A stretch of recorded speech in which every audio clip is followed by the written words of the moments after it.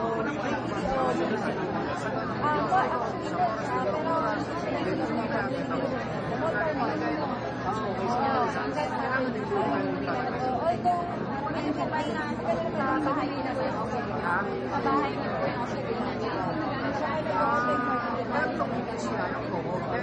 sinasabi ko